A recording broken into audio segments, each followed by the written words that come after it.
బులెటిన్లో మరో బ్రేకింగ్ చూస్తున్నాం. తెలంగాణ కేబినెట్లో కొత్త మంత్రులకు శాఖలు కేటాయించారు. గడ్డం వివేక్ కార్మిక న్యాయ క్రీడలు శాఖ, వాకటి శ్రీహరికి పశుసంవర్ధక వాణిజ్య పన్నుల శాఖ, అడ్డూరి లక్ష్మణ్కు ఎస్సీ ఎస్టీ సంక్షేమ శాఖ కేటాయించారు.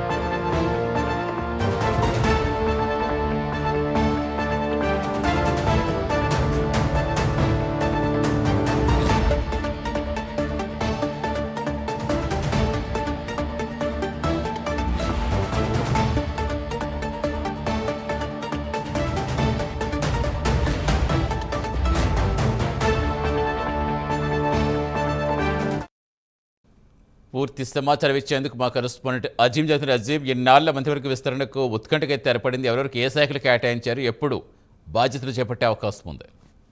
ఇటీవలే ఏదైతే ముగ్గురు కొత్తగా మంత్రులుగా ప్రమాణ స్వీకారం చేశారో అందులో గడ్డం వివేక్, అలాగే వాకిలి శ్రీహరి ముదిరాజు, అలాగే అడ్లూరు లక్ష్మణ్ ముగ్గురు కూడా ఏదైతే ఇటీవలే కొత్త మంత్రులుగా ప్రమాణ స్వీకారం చేశారో అయితే వీరికి సంబంధించినటువంటి శాఖలపై ఏదైతే 2 రోజుల నుంచి కూడా ఏదైతే చర్చ జరుగుతుంది. అయితే ఆ చర్చకు ఇప్పుడుతో తెరపడిందని మనం చెప్పుకోవచ్చు.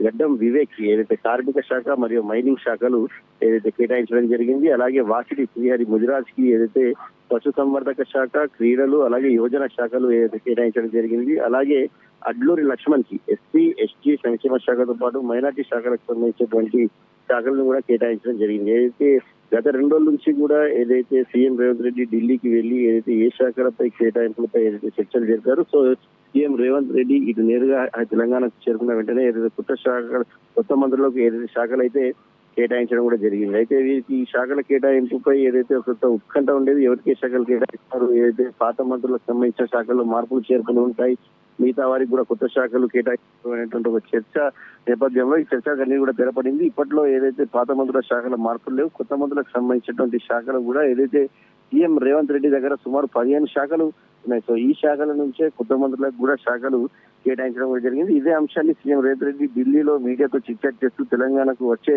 ముందు ఏదైతే తన దగ్గర ఉన్న శాఖలనే కొత్త మంత్రులకు శాఖలు కేటాయించడం చాలా స్పష్టంగా చెప్పారు. సో అదే తరహాలోనే ముగ్గురికి కూడా గడ్డం వివేక్ కి, అలాగే ఏదైతే అడ్లూరు లక్ష్మణ్ తో పాటు ఏదైతే వాకిలి శ్రీహరి ముదిరాజ్ ముగ్గురికి కూడా ఏదైతే రేవంత్ రెడ్డి దగ్గర ఉన్నటువంటి శాఖలు ఏదైతే కేటాయించడం జరిగింది సతీష్. సో మరొక 3 బెర్తులు ఏదైతే కేబినెట్ లో ఏదైతే ఖాళీగా అయితే ఉన్నాయి, సో దానికి సంబంధించినటువంటి చర్చ ఇంకా కొనసాగుతూనే ఉంది. సో ఆ 3 కూడా ఏదైతే ఎప్పుడైతే కాంగ్రెస్ ప్రభుత్వం ఇస్తుందో అప్పుడు ఈ పూర్తి స్థాయి మంత్రివర్గానికి సంబంధించినటువంటి కేబినెట్ ఉంటుంది కాబట్టి అప్పుడు ఆ చర్చకు అయితే తెరబడేటువంటి అవకాశం వస్తుంది. ప్రస్తుతానికి అయితే ముగ్గురు కొత్త మంత్రులకు అయితే 3 శాఖలు ఇచ్చారు. రేపు ఏదైతే ఇప్పటికే సచివాలయంలో వీరికి సంబంధించినటువంటి ఏదైతే కార్యాలయాలు కూడా సిద్ధమవుతున్నట్టు కూడా తెలుస్తుంది. దీనికి సంబంధించి సీఎస్ ఇప్పటికే వారికి సంబంధించినటువంటి క్యాబినెట్స్ అన్ని కూడా ఏదైతే ఇప్పటికే కేటాయించినట్టు కూడా తెలుస్తుంది. సో రేపు లేదా ఎల్లుండి ముహూర్తాలు చూసుకొని వారి సమయాలు చూసుకొని ముగ్గురు కూడా బాధ్యతలు చేపట్టేటువంటి అవకాశం ఉంది సతీష్. Thank you Azeem.